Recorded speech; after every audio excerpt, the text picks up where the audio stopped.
As you are well aware, Sunday Wife was one of our inaugural GPC Read picks, our books for the GPC Reads book club thing that we're doing here now. And we're very happy to welcome her here for this exclusive program for our faculty and staff. Cassandra is a New York Times best-selling author. She is the author of 4 novels, Making Waves, The Sunday Wife, Same Sweet Girls, and Queen of Broken Hearts.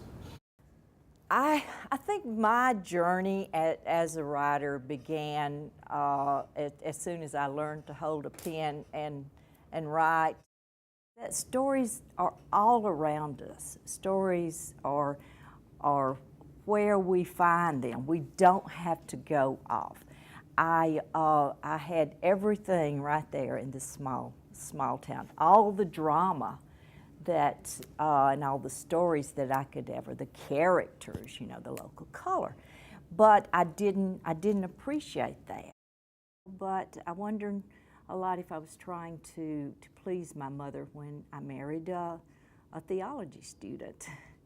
And we lived in Atlanta, went to Emory.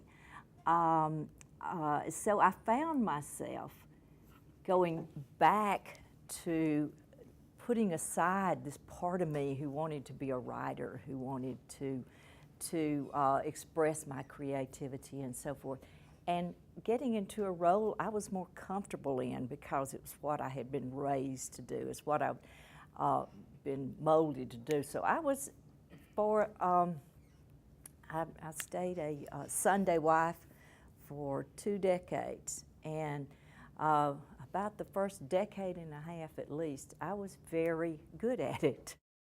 Here I was doing the same thing again, worrying about pleasing, you know, people, worrying them, and you cannot do that as a writer. That, I think, is the most important thing about writing that I learned is as a writer, you've got to be true to your story, whatever your story might be. And if you can't do that, then you don't have any business being a writer.